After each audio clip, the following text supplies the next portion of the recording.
Hello दोस्तों, नमस्कार। Stock market share YouTube channel में आपका स्वागत है। अभी हम बात करने वाले हैं विकास लाइफ केयर लिमिटेड कंपनी की, क्योंकि इसके संदर्भ में जो इसका Q2 का रिजल्ट जारी होना था वो जारी होता हुआ दिखाई दे रहा है। इसे हम देखने की कोशिश करेंगे कि आखिर इस कंपनी ने जो अपना Q2 का रिजल्ट जारी किया है वो पॉजिटिव जारी करते हुए दिखाई दिए है या नेगेटिव। और ये भी हम देखेंगे कि ये जो कंपनी ने जो अपना Q2 का रिजल्ट जारी किया है, चूंकि ये मार्केट बंद होने के बाद ये रिजल्ट जारी करते हुए दिखाई दे रही है, इसलिए ये देखने की कोशिश करेंगे कि जब मार्केट कल खुलेगा तो इस रिजल्ट को कैसा लेता हुआ दिखाई देगा। क्या मार्केट पॉजिटिव लेता हुआ दिखाई देगा या नेगेटिव, इन सब चीज़ों पर भी हम चर्चा करते हुए दिखाई देने वाले हैं। इसके अलावा ये जो कंपनी है विकास इकोटेक लिमिटेड है, उसके संदर्भ में भी देखने की कोशिश करेंगे क्या कुछ न्यूज निकल के सामने आता हुआ दिखाई दिया है या नहीं। तो चलिए दोस्तों, बिना किसी देरी के वीडियो शुरू करते हैं और जो इसका Q2 का रिजल्ट निकल के सामने आया है उसे पूरा डिटेल से पढ़ने की कोशिश करते हैं। तो दोस्तों, आप यहाँ पर देख रहे हैं कि 22 अक्टूबर को फिलहाल इसका ये मीटिंग होते हुए दिखाई दे रही है। और ये जो मीटिंग हुई है 5:15 से लेके 5:45 तक चली है। और इसी में इस कंपनी का जो स्टैंड अलोन एंड कंसोलिडेटेड है, दोनों रिजल्ट जारी होता हुआ दिखाई दे रहा है। और इसमें हम जो कंसोलिडेटेड रिजल्ट है उसे ही देखने वाले हैं और जानने की कोशिश करने वाले हैं कि ये कंसोलिडेटेड रिजल्ट कैसा आया है। और इसलिए हम इस कंसोलिडेटेड रिजल्ट को देखेंगे, क्योंकि जो भी सब्सिडीज कंपनियां होती हैं उनका सबका डेटा इसमें शामिल होता हुआ दिखाई देता है। और साथ ही साथ जो स्टैंड अलोन डेटा है उस वो भी इसमें शामिल होता हुआ देखने को मिलता है। लेकिन ये जो कंसोलिडेटेड रिजल्ट है उसको देखने से पहले थोड़ा-सा हम बात कर लें कि ये जो स्टेटमेंट जारी हुआ है उसमें कौन-कौन से सब्सिडीज़ कंपनियों का डेटा शामिल होगा। तो ये जो Shashi Beriwal and company private limited है, इसका फिलहाल इसमें डेटा शामिल होता हुआ देखने को मिलेगा। और जो genesis gas solution private limited है उसका भी इसमें डेटा शामिल होता हुआ देखने को मिलेगा। तो इस हिसाब से आप कह सकते हैं कि जो विकास लाइफ केयर लिमिटेड कंपनी है और जो शशि बेनीवाल हैं और जो जेनेसिस गैस सॉल्यूशन है, इन तीनों का डेटा फिलहाल इस कंसोलिडेटेड रिजल्ट में आपको देखने को मिलने वाला है। अब हम अगर बात कर लें इसके कंसोलिडेटेड रिजल्ट की, तो यहाँ पे आप देख रहे हैं ये जो सेगमेंट है सितंबर माह का सेगमेंट है, ये जून क्वार्टर का सेगमेंट है और ये पिछले साल सितंबर क्वार्टर का सेगमेंट यहाँ पर दिखाई दे रहा है। और ये जो भी आप डेटा देख रहे हैं सभी के सभी फिलहाल लाख में दिए गए हैं और लाख में ही हम इसे पढ़ने की कोशिश करेंगे। सबसे पहले अगर हम बात करें इसके रेवेन्यू फ्रॉम ऑपरेशन की, अर्थात ये जो कंपनी है जिस वास्तविक बिजनेस से अपना रेवेन्यू प्राप्त करती है उसकी, तो यहाँ पे आप देख रहे हैं कि ये सितंबर क्वार्टर जो बीता है उसमें ये जो कंपनी है 13,487 लाख का टोटल रेवेन्यू फ्रॉम ऑपरेशन प्राप्त करते हुए दिखाई दे रही है, जो कि पिछले सेम क्वार्टर में 11,603 लाख का रेवेन्यू फ्रॉम ऑपरेशन प्राप्त करते हुए देखने को मिली थी। जबकि बात करेंगे आप क्वार्टर क्वार्टर बेस पे 9,209 लाख का ये टोटल रेवेन्यू प्राप्त करते हुए दिखाई दी थी। वहीं अगर हम बात करें इसके टोटल इनकम की, तो ये जो कंपनी है इस क्वार्टर में 13,822 लाख का टोटल इनकम प्राप्त करते हुए दिखाई दे रही है, जो कि पिछले सेम क्वार्टर में 12,274 लाख का टोटल इनकम प्राप्त करते हुए देखने को मिली थी। जबकि बात करेंगे क्वार्टर क्वार्टर बेस पे, तो 9,434 लाख का ये टोटल इनकम प्राप्त करते हुए दिखाई दी थी। तो इस हिसाब से आप कह सकते हैं कि जो कंपनी है ईयर ऑन ईयर बेस पे न केवल अच्छा खासा परफॉर्मेंस करते हुए दिखाई दे रही है रेवेन्यू फ्रॉम ऑपरेशन और टोटल इनकम पे, बल्कि क्वार्टर क्वार्टर बेस पे भी ये जो कंपनी है जबरदस्त तरीके से बढ़ते हुए देखने को मिल रही है। और चूंकि आप जानते हैं कोई भी कंपनी अगर इनकम प्राप्त करती है तो साथ में कुछ एक्सपेंस भी करते हुए देखने को मिलती है। इसलिए अगर हम बात कर लें इसके टोटल एक्सपेंस की, तो यहाँ पे आप देख रहे हैं कि ये जो कंपनी है इस क्वार्टर में 13,739 लाख का टोटल एक्सपेंस करते हुए दिखाई दे रही है, जो कि पिछले सेम क्वार्टर में 11,493 लाख का एक्सपेंस करते हुए देखने को मिली थी। जबकि बात करेंगे क्वार्टर क्वार्टर बेस पे, तो 9,430 लाख का टोटल एक्सपेंस करते हुए दिखाई दी थी। तो इस हिसाब से आप कह सकते हैं कि एक तरफ जहां इसके टोटल इनकम में वृद्धि होते हुए दिखाई दे रही है, वहीं इसके टोटल एक्सपेंस में भी ईयर ऑन ईयर बेस पे और क्वार्टर क्वार्टर बेस पे वृद्धि होते हुए देखने को मिल रही है। यहीं पे अगर हम बात कर लें इसके प्रॉफिट बिफोर टैक्स की, अर्थात टैक्स देने से पहले और एक्सेप्शनल आइटम जुड़ने के बाद ये जो कंपनी है उससे कितना प्रॉफिट प्राप्त होता हुआ दिखाई दे रहा है। तो यहाँ पे आप देख सकते हैं ये जो क्वार्टर बीता है उसमें फिलहाल ये 85 लाख के घाटे में जाते हुए दिखाई दे रही है, जबकि पिछले सेम क्वार्टर में ये 780 लाख का ये टोटल प्रॉफिट बिफोर टैक्स प्राप्त करते हुए देखने को मिली थी। जबकि बात करें क्वार्टर क्वार्टर बेस पे, तो 3,27,000 का टोटल प्रॉफिट बिफोर टैक्स प्राप्त करते हुए दिखाई दी थी। इस हिसाब से आप कह सकते हैं कि ये जो कंपनी न केवल ईयर ऑन ईयर बेस पे प्रॉफिट बिफोर टैक्स में घटिया प्रदर्शन करते हुए दिखाई दे रही है, बल्कि क्वार्टर क्वार्टर बेस पे भी बहुत ही घटिया प्रदर्शन करते करते हुए दिखाई दे रही है। अब यहीं पे अगर हम बात कर लें कि जो कंपनी है इसके प्रॉफिट फॉर द पीरियड या नेट प्रॉफिट की, तो यहाँ पे आप देख रहे हैं कि ये जो कंपनी है 215 लाख का टोटल प्रॉफिट प्राप्त करते हुए दिखाई दे रही है, जो कि पिछले सेम क्वार्टर में 765 लाख का प्रॉफिट प्राप्त करी थी,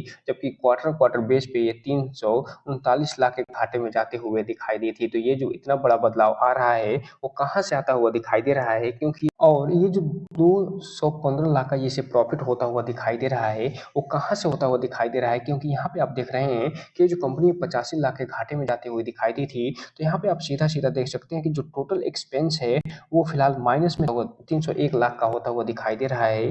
अर्थात ये जो कंपनी है, वो जो टैक्स दी है, वो सरकार के पास एक्स्ट्रा होता हुआ दिखाई दे रहा है। और यहाँ पे देखिए, जो करंट टैक्स है, वो फिलहाल 262 लाख एक्स्ट्रा होता हुआ दिखाई दे रहा है सरकार के पास। जो डिफर टैक्स है, 38 लाख का होता हुआ दिखाई दे रहा है। और ये दोनों को जोड़ेंगे तो 300 लाख का एक्स्ट्रा होता हुआ दिखाई दे रहा है। और इससे 300 लाख में से फिलहाल जो 85 लाख को घटाएंगे तो 215 लाख आपको मिलता हुआ दिखाई देगा। और यही कारण है कि ये जो कंपनी है फिलहाल जहाँ घाटे में जाती हुई दिखाई दी थी, वो फिलहाल प्रॉफिट में आते हुए देखने को मिल रही है। और ये हमेशा तो बिल्कुल भी नहीं होता है, इसलिए अब ये देखना दिलचस्प रहेगा कि जो Q3 का ये रिजल्ट कंपनी निकाल के देगी, वो कैसे निकाल के देते हुए दिखाई देती है। क्योंकि यहाँ पे आप देखिए कि जो कंपनी यहाँ पे 3 लाख के प्रॉफिट में होते हुए दिखाई दी थी, वो फिलहाल यहाँ पे आप देख सकते हैं 342 करोड़ लाख का जो टैक्स चुकाने के बाद 339 लाख के घाटे में जाते हुए दिखाई दे रही है। जून क्वार्टर बीता था उसमें, तो इस हिसाब से आप कह सकते हैं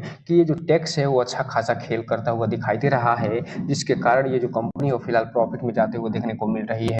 अब यहीं पे अगर हम बात कर लें इसके अर्निंग पर शेयर की, तो यहाँ पे आप देख सकते हैं कि एक तरफ जहाँ ईयर ऑन ईयर बेस पे इसका अर्निंग पर शेयर कम होता हुआ दिखाई दे रहा है, वहीं दूसरी तरफ इसका जो अर्निंग पर शेयर माइनस में था वो प्लस में होता हुआ देखने को मिल रहा है। और ये जो कमी आई है, इसके कारण को हम ऊपर पूरी डिटेल से बता चुके हैं। तो कुल मिलाकर ये कहा जा सकता है कि जो कंपनी है रेवेन्यू फ्रॉम ऑपरेशन और टोटल इनकम में तो गजब का परफॉर्मेंस दिखाते हुए नजर आ रही है, न केवल क्वार्टर क्वार्टर बेस पे बल्कि ईयर ऑन ईयर बेस पे भी।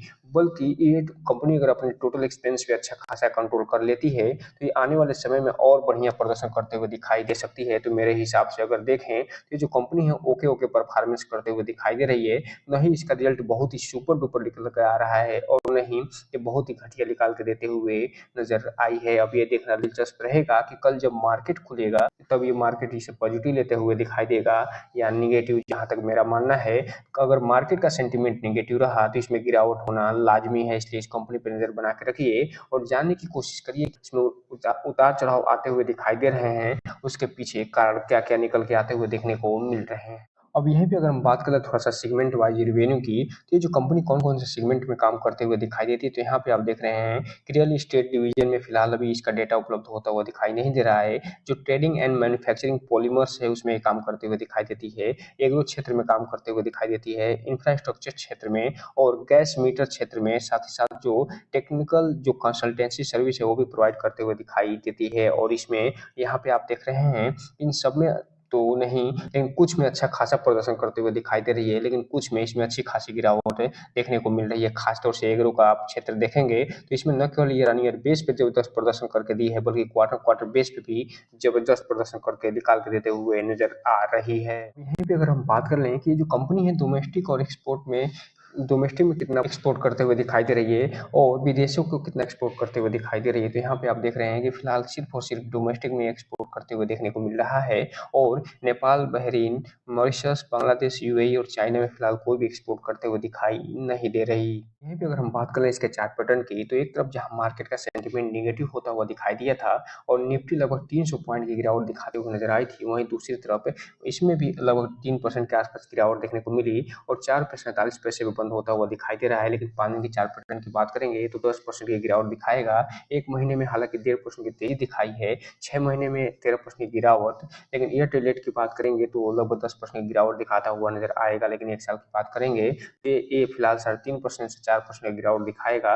मैक्सिमम चार्ट पैटर्न की बात करेंगे तो लगभग 68% का पॉजिटिव रिटर्न निकाल के देता हुआ नजर आएगा। और रह गई बात कल की, तो हो सकता है कल भी इसमें गिरावट आता हुआ दिखाई दे जाए। अगर मार्केट का सेंटीमेंट नेगेटिव रहा तो अच्छी खासी इसमें गिरावट देखने को मिल सकती है। इसलिए इस कंपनी पर नजर बना के रखिए और ये जानने की कोशिश करिए कि जो कंपनी में जो उतार चढ़ाव आ रहे हैं उसके पीछे कारण क्या क्या निकल के आता हुआ दिखाई दे रहा है। अब यहीं पे अगर हम बात कर लें आज के कारोबार की, तो यहाँ पे आप देख रहे हैं जो 22 तारीख को मार्केट बंद हुआ है, तो इसमें टोटल जो क्वांटिटी ट्रेड हुई है लगभग 18.5 लाख शेयरों की ट्रेडिंग हुई है। लगभग 10.5 लाख शेयर डिलीवरी के रूप में उठते हुए दिखाई दे रहे हैं, जो कि लगभग 57% के आसपास होते हैं। जो ये बता रहे हैं कि जो कंपनी है, इसके जो इन्वेस्टर उनको पहले से ऐसा लग रहा है, मालूम चल गया था कि इसका जो Q2 का रिजल्ट आना है वो फिलहाल ओके ओके आता हुआ दिखाई देना है। इसलिए इसमें जो इन्वेस्टर है मात्र 56 से 57% ही डिलीवरी उठाते हुए नजर आए, और जो ट्रेडर हैं वो फिलहाल लगभग 44% के आसपास प्रॉफिट बुक करके निकल के जाते हुए दिखाई दिए। इसलिए जो भी रिटेल इन्वेस्टर उनसे एक चीज कहना चाहेंगे, इस कंपनी में कोई भी इन्वेस्टमेंट करिए, इस कंपनी के बारे में पूरा फुल एनालिसिस करने के बाद ही कोई भी इन्वेस्टमेंट करिए, और जब भी इन्वेस्टमेंट करिए तो अपने वित्तीय सलाहकार से संपर्क जरूर करिए, ताकि आपका पैसा और निवेश दोनों सुरक्षित रहे और साथ में आपका भविष्य भी। तो बात कर लें विकास इकोटेक लिमिटेड कंपनी की, तो फिलहाल इसमें कोई भी अपडेट आता हुआ दिखाई नहीं दे रहा है, और यहाँ पे आप देख रहे हैं कि 4% की गिरावट इसमें देखने को मिल रही है, और ₹3.24 पे ट्रेड करते हुए दिखाई दे रही है। जबकि बात करें इसके अनाउंसमेंट की, तो फिलहाल यहाँ पे कोई भी ऐसी अपडेट निकल के सामने नहीं आई है जिसके बारे में ये बताया जा सके। और हाँ, ये चीज़ और है कि इसका भी Q2 का रिजल्ट अभी जल्द ही आता हुआ दिखाई देगा, और जब भी इससे संबंधित न्यूज निकल के सामने आएगी, हम आपको वीडियो बना के जरूर अपडेट करते हुए दिखाई देंगे। हालांकि इस कंपनी में अच्छा खासा ट्रेडिंग होता हुआ दिखाई दे रहा है, और जो टोटल क्वांटिटी ट्रेड हुई है लगभग 18 लाख शेयरों की हुई है, जिसमें से 14 लाख जो शेयर हैं डिलीवरी के रूप में उठते हुए दिखाई दे रहे हैं, जो कि लगभग 77 से 78% के आसपास होते हैं। लेकिन इसका मतलब ये नहीं कि इसमें आंख मूंद के इन्वेस्टमेंट कर लीजिएगा। इसमें कोई भी इन्वेस्टमेंट करने से पहले अपने वित्तीय सलाहकार से संपर्क जरूर करिएगा, और उसके बाद ही कोई भी इन्वेस्टमेंट करने का प्रयास करिएगा। तो दोस्तों, ये रहा आज का वीडियो। इस चैनल को लाइक और सब्सक्राइब करें, और बेल आइकन क्लिक करना तो बिल्कुल ना भूलें, ताकि नए वीडियो की जो अपडेट्स है आपको ऐसे ही समय समय पे मिलता रहे। जय हिंद दोस्तों।